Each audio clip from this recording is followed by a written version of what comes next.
Welcome, everybody, to the Make Startups podcast. Today, with me, I have Scott Hathcock with Moonshot.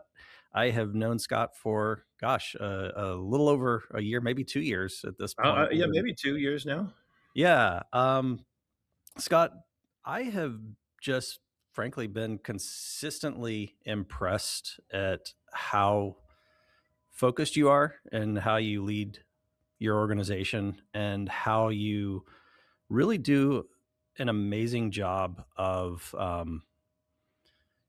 just the overall leadership around it and how you keep people going in a certain direction. And I'm curious if you can talk a little bit about how it is like your style and your approach because and I'll preface this with saying like I think one of my big challenges in the work that we do is I tend to think that like I have to like go in there and really do everything. Like I do all of our workforce reports, I do our industry analysis, I do our customer onboarding. Like I do, and I think that so many in our field are really bogged down by that. And I don't think that you have any disconnection from everything that I can tell about what's Mm. going on with Moonshot. You seem incredibly connected to it, but yet you also have a team that you lead and you direct very effectively. And so I'd love to learn a little bit more about that.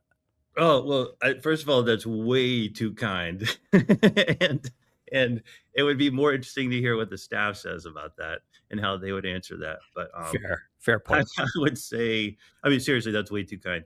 And I don't live up to that by any means if you really truly know me.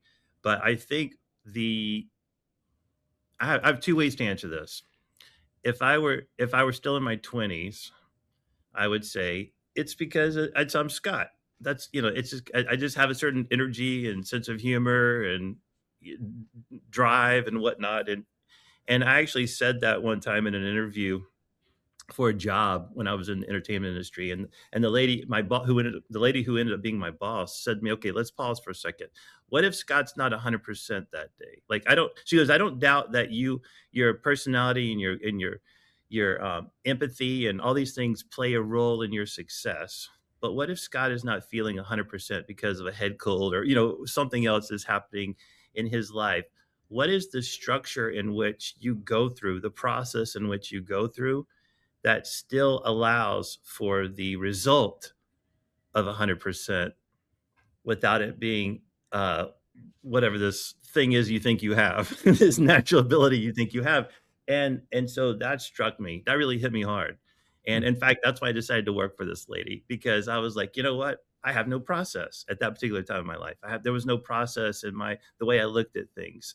I just attacked it with some sort of Scott energy, and so I said, "This is obviously something I need to learn, so I need to understand what process is so that if you have process, if you have a dashboard, you can look at the temperature gauges of the various things and decide how and where you need to manage and where you need to let go. And I think this relates to what you're asking because I think what I've tried to do with Moonshot in general is build a machine. And the machine should work without my finger on every single button. And the way I hope that I get the team members and staff to buy into that is with a vision, some sort of a vision that I'm excited about, that I can get them excited about it. But how we get there is through their buy-in and it's through their dedication of working that piece of the machine or helping build that piece of machine. And so I have the ability to step away from that one piece and focus on other pieces of the process or build out new processes and build new machines. So I tend to be very hands-on engaged in pilot programs. And I tend to say like, okay, let's do this. But most likely if we're working on something new, I am very engaged in it. After we prove it out, I almost want to say I walk away from it completely, like it's done, it's built.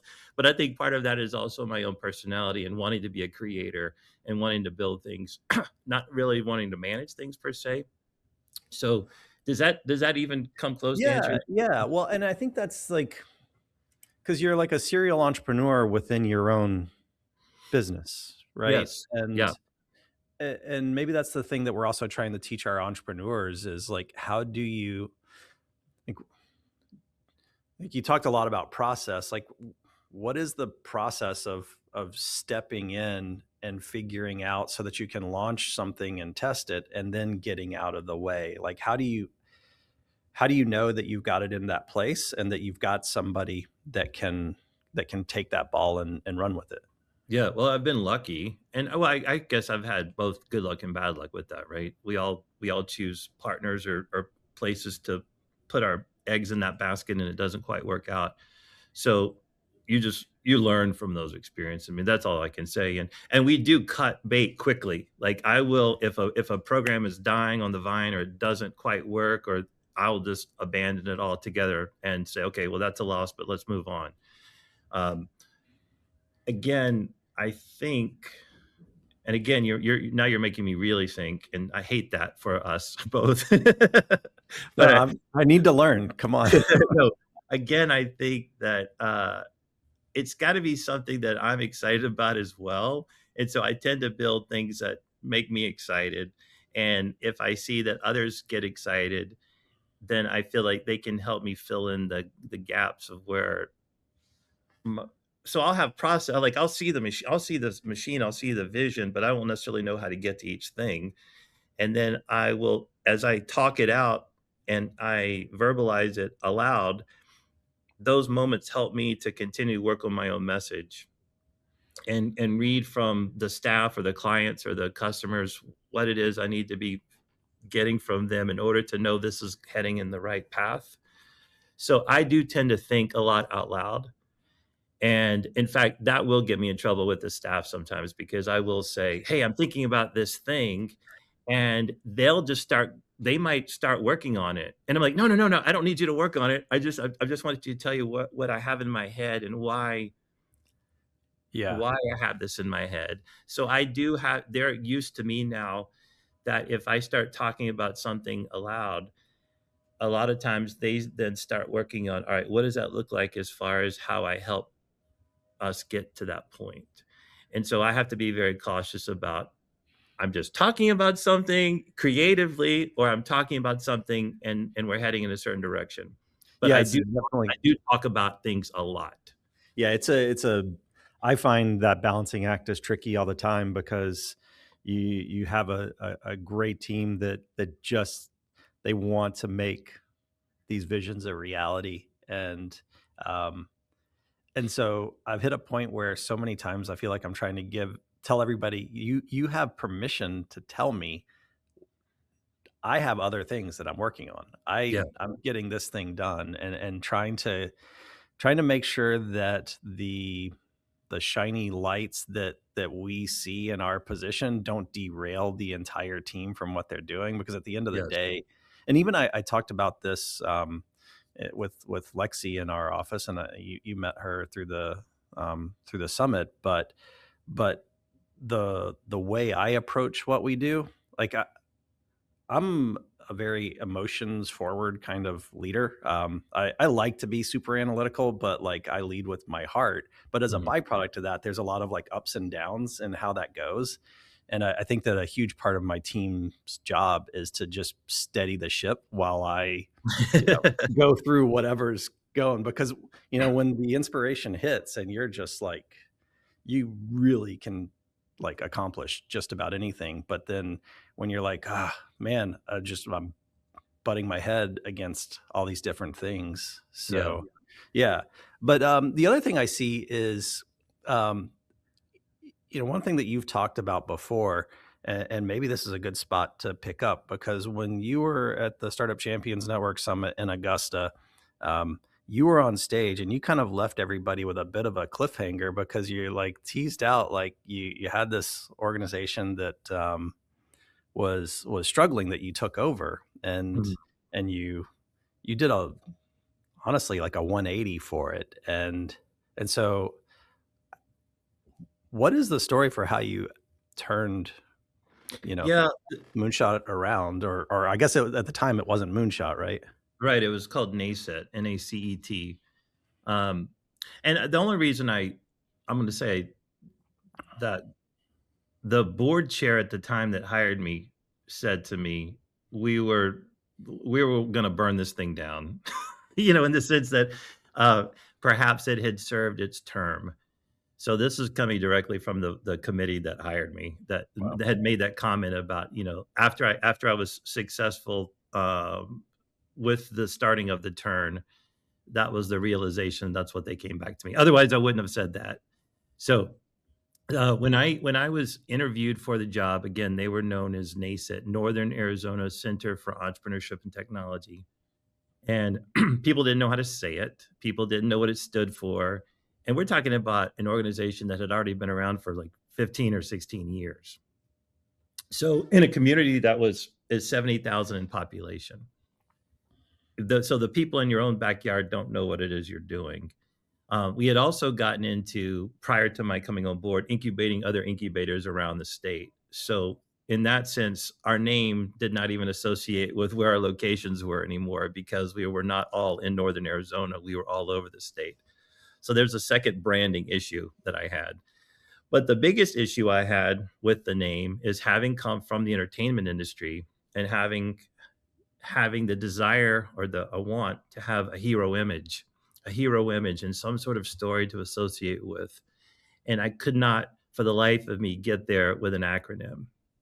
It didn't help with any other naming conventions. As you look at what the programs would be called that were under NACET, what do you do? What do you do with that? Um, I thought it sounded too governmental. I thought everything, and also found that everything in Flagstaff had an NA something, whether it's the Northern Arizona University, whether it's the Northern Arizona Hospital, everything was Northern Arizona something. So I said, let's do something else. So that was my issue with the acronym. The other issue I had was I had been working in Flagstaff with a lot of incredible digital uh, UX, UI developers and working on with their boutique companies, and I would open up sales doors and we'd come down to Phoenix or we'd talk to other markets outside of Flagstaff and larger metropolitan areas. And the clients that I would pitch to would literally say, "You guys are doing this in Flagstaff?" As if talent and innovation did not exist beyond Phoenix Metro. So I thought, okay, well, that's interesting. So how can I go against that idea that innovation does not, give us a name that promotes innovative ideas and creativity and thought outside of Phoenix and specifically in Flagstaff? And how can I give us a name that has a hero image? And how can I also honor where we came from, being Flagstaff? So I did sit down with the guy that I used to work with at the digital agency. I ended up hiring him initially as my chief marketing officer to have him help me rebrand and develop this because I told the board, if you hire me, I will rebrand. That's almost like it's something that's going to happen. So just know that. And and it took a little bit of time because we had a lot of legacy stakeholders from the community that just didn't want to see their baby's name go away, and I understand that. But it also had been 16 years, and by the way, they had already rebranded twice with another acronym. Oh, So our original acronym was NATBI, Northern Arizona Technology Business nappy. Incubator. Yeah, NAPI, exactly. So that's still our tax ID code That's catchy. yeah, exactly. So anyway, I'm going to tell you the story because I think I love the story, and so if this is not good, cut it out. But I sat down with my buddy and We we we said, don't cut okay, anything out, by the way. all right, fine. I said, what's Flagstaff known for? Well, we're known for lifestyle, and so we started listing a bunch of ideas about the Flagstaff lifestyle: 4 seasons of outdoor adventure, camping, hiking, snow skiing, rock climbing, all this kind of stuff. And then we hit the word bonfire. And I was like, well, okay, let's think about bonfire labs or something around that level. And I said, that's great because a single individual uh, has some twigs or woods or some ideas and they throw a tiny flame in there, or a tiny match into that. And they start this fire. And then the community comes around the fire and they add more wood. And then the fire gets bigger and bigger. So I Yeah, was like, that's kind of cool. That's a cool visual concept for a startup, right? yeah. that you come to an incubator with a single spark of an idea, and we surround you with business acumen and supporting and leaders and capital, and the flame gets bigger.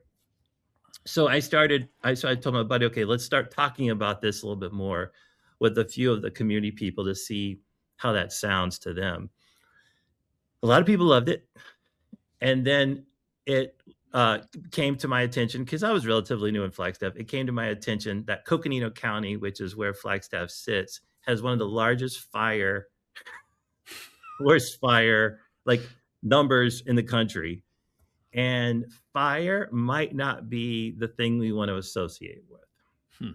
So then I put the kibosh on that. I still like the name a lot, but I just, from the sensitivity of how often fires would happen and all that kind of stuff, I thought, all right.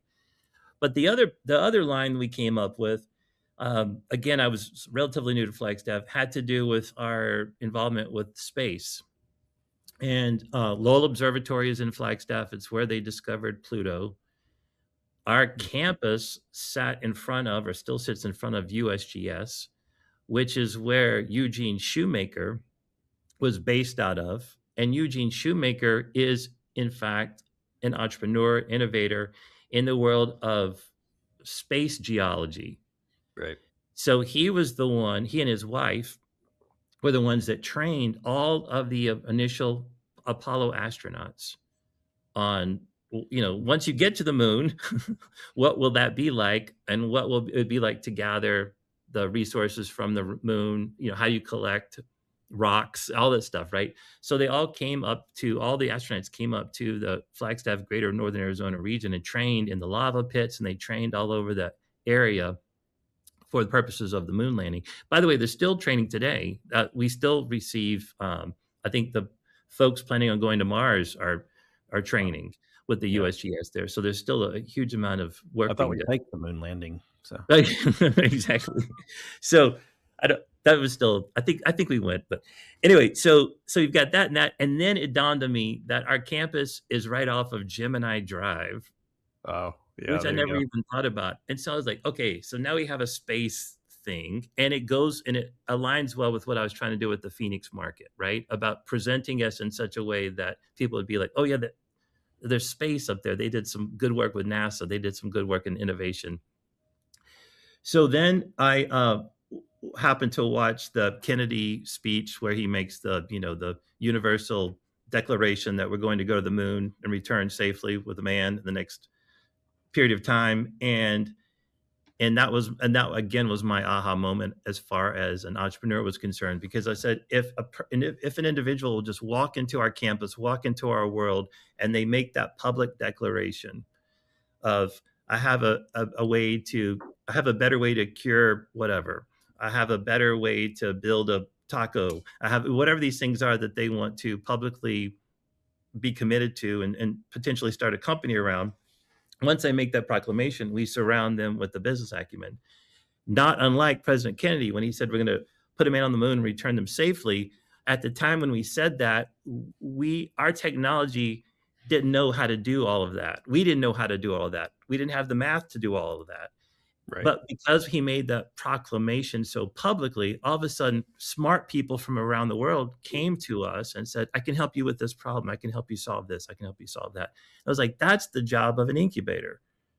So that was how the correlation came together, and that's where Moonshot was created and born. And then it took us about 2 years, maybe 2.5 years, to get the justification of the trademark. And I didn't think we were ever going to get it, because Moonshot at this point is almost like saying Kleenex, right? Like people just hear Kleenex and they think of tissue, and so they call everything Kleenex. Or I'm going to Google that. So I didn't know. I wasn't sure if we are going to be able to get Moonshot. So originally we went through some phases of Moonshot at NACIT, because I said, okay, well, our programming could be called Moonshot, but our campus is NACIT because it's in Northern Arizona, Right. and so that makes sense.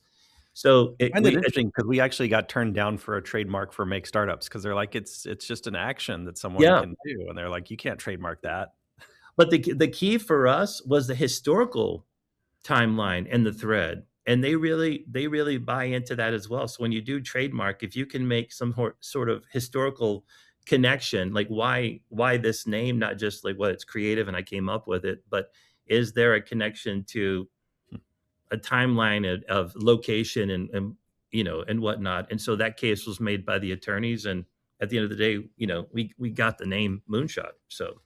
Nice. So what all that means is now that with Moonshot being the name, now everything that falls below that, we have a way to graphically depict our brand Right. and stay within a cool storyline. Well, no, it's even, back in my days in architecture before I was doing entrepreneur support, so much of the early work around any project was figuring out what is the story that we Mhm. are telling through this.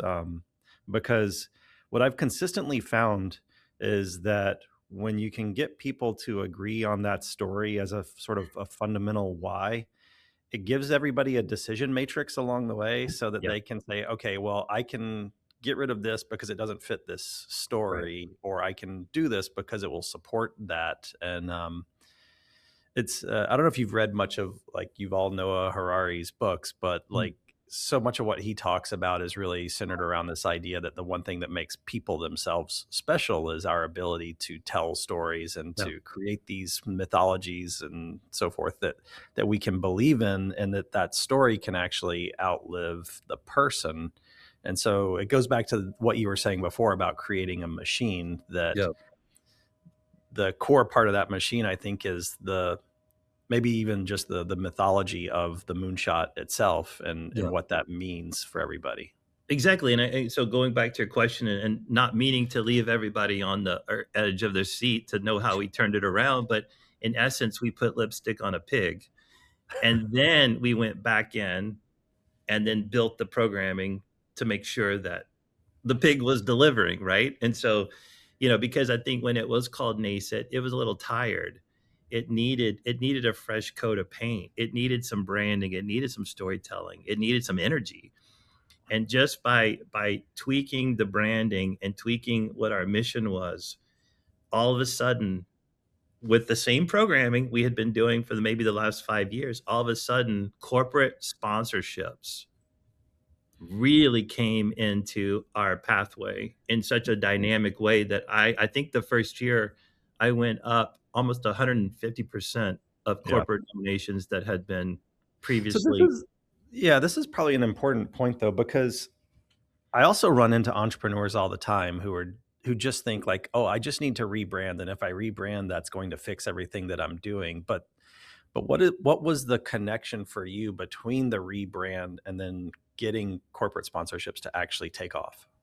Well, so it's and I hear you on that because that is true. A lot of entrepreneurs might do that. The difference in a lot of entrepreneurs versus what we're doing is we're not selling a product.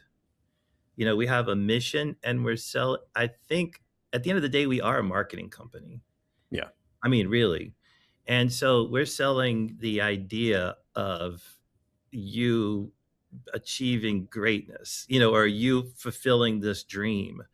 And so, I always think of us as an almost an agency model that we're yeah. representing all of these entrepreneurs. And, I think that, and we can have another conversation about maybe our business model's broken because we don't get what agencies get out of their clients. But Oh, right. Yeah, exactly. No, but I mean, at the end of the day, what we're trying to do is get people to come out of their houses, come out of the woodwork, come out of their offices, and to publicly talk about what problems they're trying to solve, and to show. I mean, I know you've used this analogy too. We talk about it all the time. You're holding up your child, your baby, and that's a huge step too, right? To publicly say what it is you're trying to do, and here's the solution I think I'm solving by by starting this company. Um, it's We're a marketing vehicle to get them to do that. And so we're selling aspirational, inspirational, and then we're selling curriculum, or we're selling, and here's how we help you. But the first and foremost thing we have to sell is we have to get you to get out of your house, or get you to get out of your comfort zone, and again, publicly state what your ideas are, and yeah, be well, okay with the fact that we might be like, well, you might want to shift a little bit or do this or whatever. We're not mean at all. We're a dolphin tank. We're not a shark tank by any. So we say that as well. But But I think that's the biggest step is to just get to drive as much as you can, get as many people engaged to come out and have the conversations. Well, so I guess, we're 25 minutes into chatting here, and so maybe it makes sense to talk about um, people. Like, we both come from markets outside of major metro areas that you were talking about. It's not Phoenix, right? Mhm. And so tell us about the innovation that's happening not in Phoenix but in Arizona.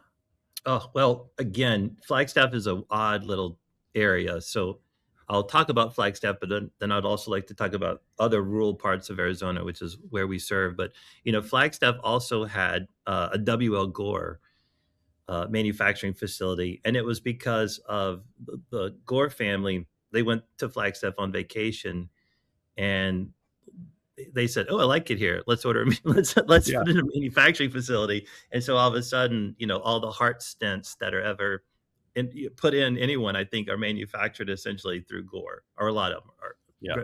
Great majority of them.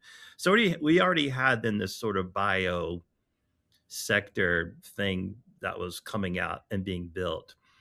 And in any time you have in the sec in the economic development of sectors, anytime you have a good company like that comes in and puts a stake in the ground, you're going to get spinoffs. You're going to get the companies that service that particular company, or you're going to get employees that leave that company and start their own companies.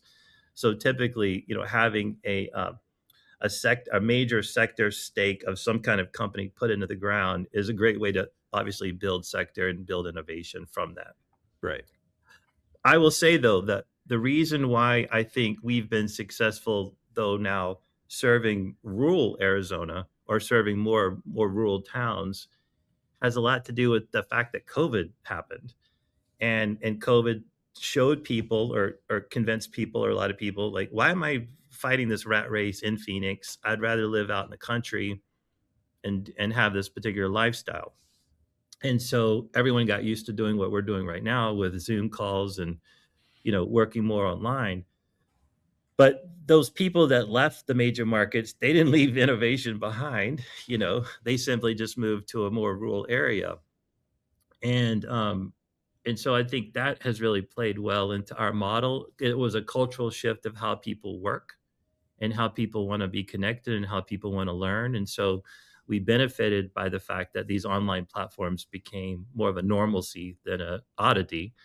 And we benefited by the fact that lifestyle is so important to so many people now that they've seen they can do it. They can live on a lake or they can live wherever and they can launch a major medical Well, device or digital company.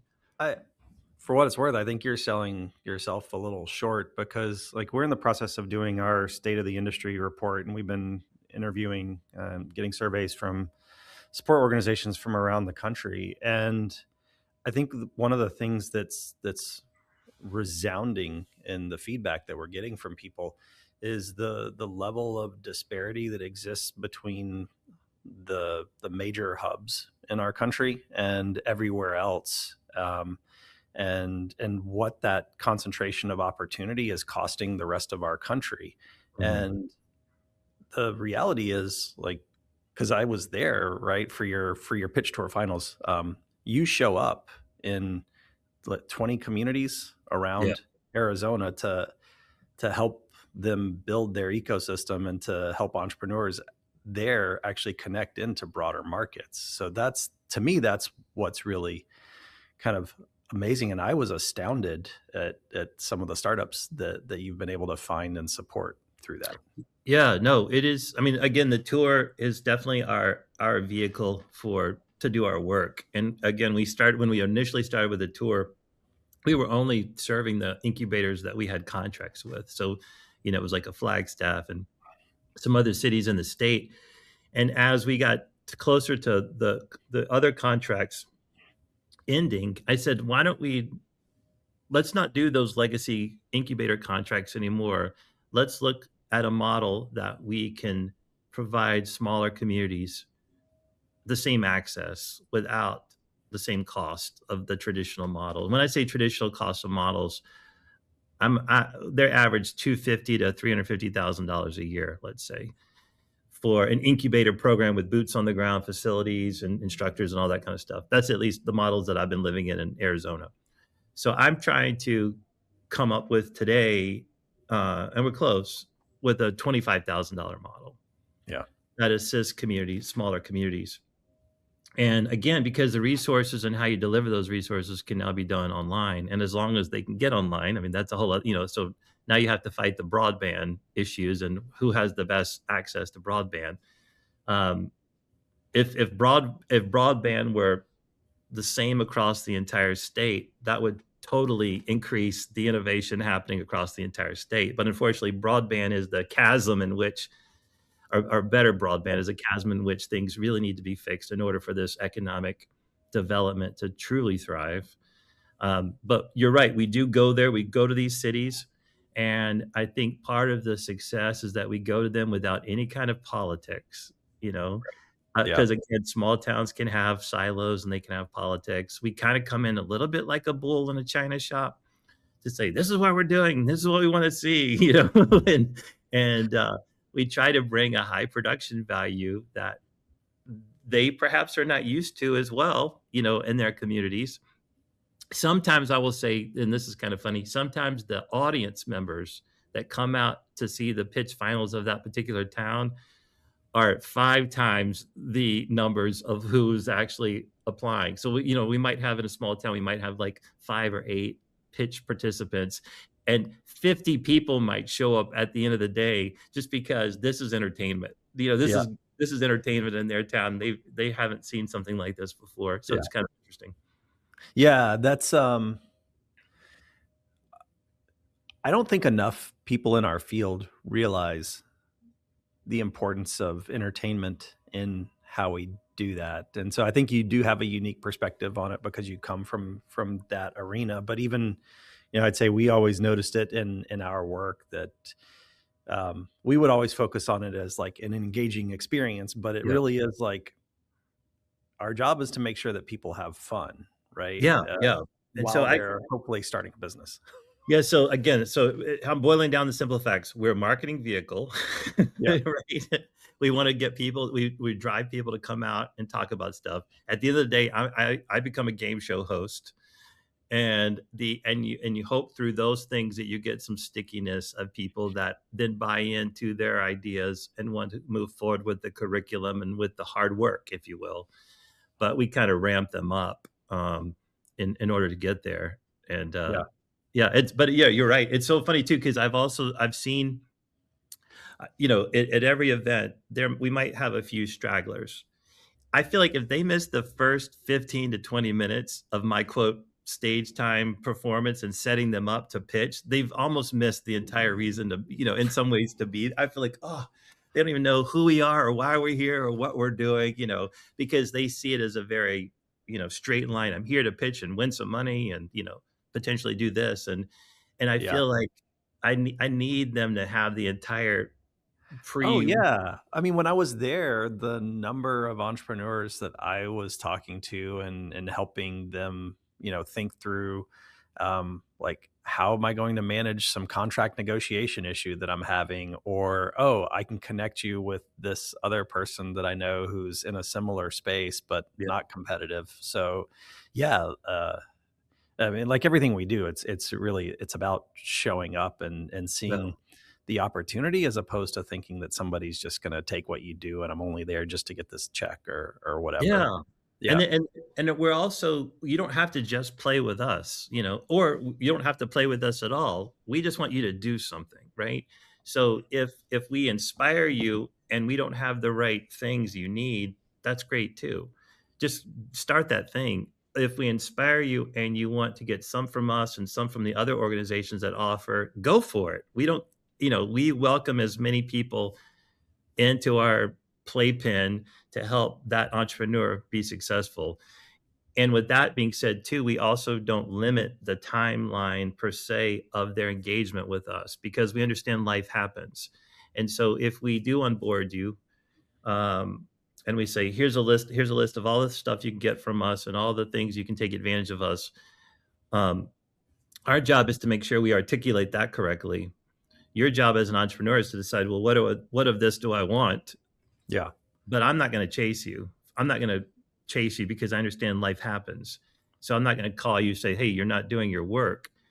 If it's important, you'll do your work. And if it's Right. not, then somebody else will do the work and they'll start a company. So Yeah. I think that's another thing we do that's maybe a little unique is we're not taking equity, and we're not necessarily giving a hard deadline as to, well, you start here and you end here. We're saying, here's all the tools. What do you need from us? How can I help you? And we just try to be we want to put in their heads that we're a consistent thing that sits here that they can take advantage of or tap into when they need to. Yeah. So if I'm hearing everything correctly, and I think like from my experience, the 250, $350,000 a year for a community to support having some sort of incubator innovation center seems about on par. And you're trying to solve how you do it at a $25,000 figure. To me, that feels like a game changer in a lot of rural communities. And I'm curious what your plans are for maybe growing to support more rural communities. And is there ways for people to like invite you to their town? Yeah, the biggest change we've made recently is partnering with Make Startups and Co-founder OS, because I think that platform provides us with the data that shows when we work with individuals, I can now correlate that company to economic development within that small community. And so that right there is a game changer because we can make the case. We can make the ROI. It's not just a feel good story, it's a data driven story as well as a feel good story. So I have the advantage of the last year. I have 3 years on a SBOP grant through the Arizona Commerce Authority, small That's a business. opportunity program or something. Yeah, It's yes. on. It's a treasury program from the federal government, right? Correct. So I have the next 3 years to really prove out my model that I have in my head, which is to say that we should be able to stand up a $20,000 model Right. or something thereabouts. Yeah. And maybe it's limited in the seats we offer, but if we look at the communities that we're currently serving, and they're not having to pay for it right now with the tour stops and the scholarships, I should be able to take 3 years of data from this seed fund, if you will, of the SBOP money, and gather that data, and after 3 years go back to any of those towns or any of the individuals we've ever served, if they're in a cluster of communities, and say to those communities, look what we've done. We've brought in $2 million working with these four companies. I bet you had no idea, or Right. you did have an idea, but here's the true numbers. It's $2 million. How about you pay for 5 seats at X amount of money, X amount of money, and then we could have a cafeteria list that then scales that number up if they so have it budgeted. But I think whatever those numbers are, they're going to be a lot more easy. They're going to be more palatable and easier for that community to receive or get or fundraise for, Yeah. moving forward. What I love about that, and I wish that more people um, in our field or any organization that is going after grant dollars would sort of understand is your how you're approaching um, this type of funding as essentially venture capital so that you can build out the model and make it sustainable. Because I think that too many organizations they go get a grant and they're like, sweet, I got that grant. And then the grant runs out and they just get stuck in a writing Yeah. cycle over and over. I'm assuming your strategy is more like how do you get out from ever having to write a grant again? That's a good one. Yeah, I would say, well, the initial strategy was, how do I diversify my income? How do I first of all diversify my revenue streams and not be solely reliant on city contracts or grants, right? And so opening it up to more Yeah. corporation sponsorships and stuff like that. So I've got a pretty diverse ratio of all of those things buying in. But no, I think at the end of the day, what you don't want to see, or what I don't want to see from a nonprofit, or as I'm with my nonprofit, is I don't want to have to let people go Yeah. after that grant runs out. And so we've been pretty lucky to maintain the same number of staff. We've never gone backwards. I'll say that. We might stay even, but we've never gone backwards. So as we receive these huge grants, sometimes somehow we've managed to refill those buckets with new funds. And I think that perhaps it is because I did come out. I came from the commercial world. I came from a this is my first nonprofit ever. So I still don't understand all the acronyms that exist within the nonprofit world of government grants and so forth and so on. So part of me is probably I probably don't take advantage of them enough, and part of me believes I take advantage of them just enough. Yeah, yeah, for sure. Well, and I assume like that's really a big reason why we've been doing the work we have with you around, how do we get these programs qualified for workforce development funding Yeah. and so forth as well. The other part that I've seen is you have a pretty engaged board as well, don't you? I do, and that took me, several years to figure out what to do with that, because this was my first time to have a board, uh, Mm. or at least work so closely with a board. And when a board hires you, there's it's like having a boss, right? But you have 5 bosses as opposed to just 1 boss, and it becomes that board. And, it took me a while to, again, be able to communicate this correctly, is I kept calling my board my cabinet instead. I wanted to have members on my cabinet that offered something that I can't do myself, or I don't have experience in a certain area where I need feedback, or a sounding board. Yeah. So if we look at the DNA of my board members, either they are representing their corporation and their donations, and they want to have a seat at the table because they want to know what we're doing, and it's awesome. And but they're very cheerleader like. They're very positive, and they show up at the big stuff. Or you have a board member that maybe provides direct funding and also wants to play as an advisor or mentor and wants to really help me with volunteer hours and engagement with our founders. Or you have a board member that perhaps doesn't have direct connections to capital and sponsorships, but is an expert in economic development or city count, something or that world, or academia. So I try to find characteristics or ways in which to plug them in, knowing that each of them are going to be completely different, and that and they'll often say to me, "Hey, Scott, I don't feel like I'm giving you what you need as a board member." And I'll say, "Eric, you are actually giving me everything because you are positive. You are a positive influence, and you show up at our events, and you are responsible for these introductions." So it's going to be different with all of them.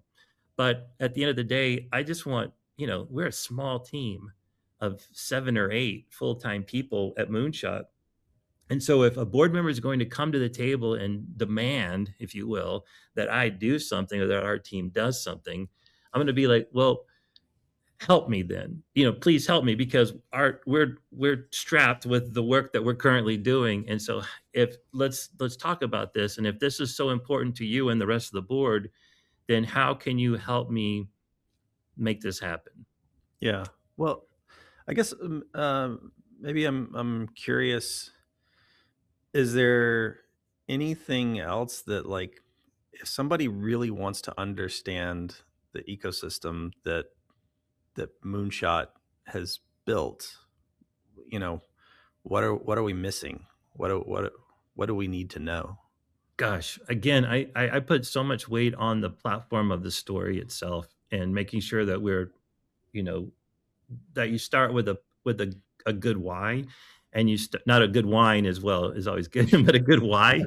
But the story, I think, because with the story and the correct branding, you will then attract the right audience or the right investors or the right sponsors. So I do think that that's a huge opportunity that's often missed, is we look at this challenge with either a government lens or an economic development lens, and we don't look at it as a marketing challenge. Mm, And so I think, but again, that's my lens, and I'm a hammer and this is a nail, right? And so yeah. so that's just the way I'm coming in. And will that work across everything? Probably not. Uh, this has just been my experience in this state, in this particular part of my life and in my journey. But I can't say that I can duplicate this in other markets because I I just simply don't know. Who knows, right? Yeah. It's it's the same thing. We get this all the time too. We'll have entrepreneurs in our program, and they'll leave our program successfully, and they'll want to start an incubator. Yeah. And I'm like, that's awesome. Go do that if that's what you want to do. And good luck, because the way Yeah. you came to success is not necessarily the same way that Yeah, you those are can. the ones that you just wanna talk into being an angel investor. Exactly. And Yeah, yeah, again, it's nothing against them, and it's not. I'm happy. I don't even consider it competition. We need more people to help people, right? I mean, at the end of the day, we want more of that. But yeah, at the end of the day, like you said, perhaps you want the angel investor side more so than another curriculum, another program. yeah, Because at the end of the day, capital and access to capital. So we have broadband, and then we have the next chasm is capital, access to capital. yeah. So if you can solve one of those, then that's better. Yeah, well, you're always optimistic, at least, when I see you, I'm sure there's valleys that exist in all of that, and so I'm just Many. curious, like yeah, no doubt, right? But, what lights that fire and sort of like at the end of the day, Moonshot we talked about as a brand and it gives the community a why, but like what about yours? Like what are you ultimately trying to build all this towards? What is that future? I did realize early in my maybe in my 20s and 30s again that I was a at the end of the day I'm a creator, right? If I mean in the simplest terms, and so unless I can create, then I die on the vine. So my uh, what what I didn't realize is what who would have thought that being a CEO of a nonprofit would lend itself to being such a creator or being in the spirit of creation. So and that's why I've been here for 9 years. Otherwise, I would have probably tapped out a while ago if I had to run the same program year after year after year with the same consistency. Um, Nonprofits offer some natural challenges in just funding challenges alone and annual budgets that you have to create in order to raise money and make things happen. And so the job itself has provided me with that fuel that keeps me engaged just Yeah. by virtue of what it is. And I would have never have identified this as an opportunity that I would have sought after, that, oh, this aligns well with whatever. It was only from doing that I realized, oh, this is fun.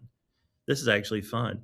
And because I have ADHD and all kinds of other stuff, I'm sure I perform well at high pressure. It calms me down to know that something horrible is going to happen if I don't know how to explain it, but I always think about the old movie scenes of the guy with a tennis ball just sitting down and just Yeah. knocking against the wall with one bounce and catching it, as they think through. Well, I think I would pressure think, gives you focus, right? yeah, pressure gives you Without focus. And without that, your brain is just sort of like, there's yeah. a million things and I don't know which one to do. And then you almost get crippled by the fact that you could do any of them, but you can't focus on which one to do. Yes. Yeah. Yeah. And I will tell you the other lesson I've learned is that it doesn't help to sweep it under the rug. Yeah. you know so I mean, just taking one bite out of the elephant is good. And so it's a tricky thing. You have to address the issues that exist and the problems that exist, and you can't push them away. You really have to address them, and you find that once you address them, and again, I've got a lot of a fear factor in this, but you find once you address them, the fear is no longer there, and it's a challenge to solve, and that in itself fuels. But if I just stay back and I look at it, my anxiety and fear around that thing is not helpful. Yeah. And so that's only common later in life. That's something I've definitely learned. In fact, I took off the last 2 weeks of this year for a holiday. I don't think I'll ever do that again because I was just constantly thinking about all the problems.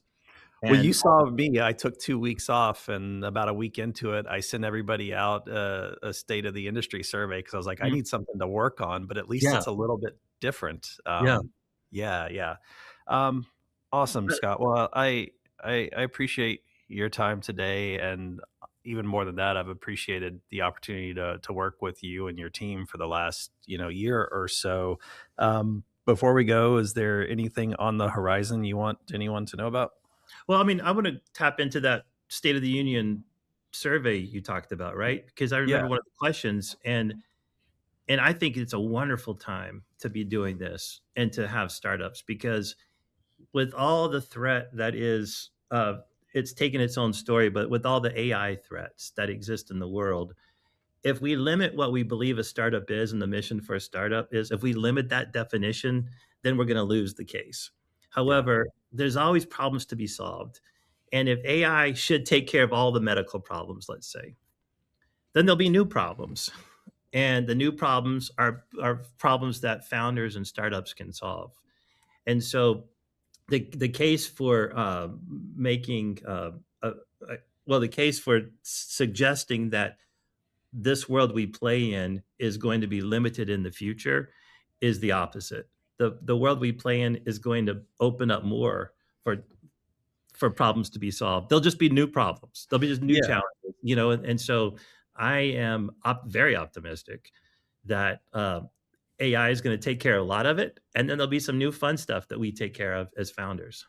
Yeah, I've always felt, and it's been what's compelled me into this field overall, is that entrepreneurship is maybe not the only, but it's a true path of freedom of doing what you want and figuring out how to be self-reliant in that journey. And it's been curious for me seeing a push in our field the last 6 months or so of trying to redefine startups as only businesses that fit into very specific buckets because like my traditional definition of a startup is, it's the idea in search of a business model, right? Mhm. And so I see, you know, Gen Z as an example. I have kids. I know so many people with kids that they've moved back home because the employment markets aren't great. We see a government that seems somewhat unstable right now, and the rules change, and everybody's trying to figure it out while AI makes them think they're going to lose their job. And so, if we can teach a society to be self reliant, then what do we care what happens? If technology does all sorts of cool stuff, then Yeah, great, because we know how to take care of ourselves. yeah, yeah.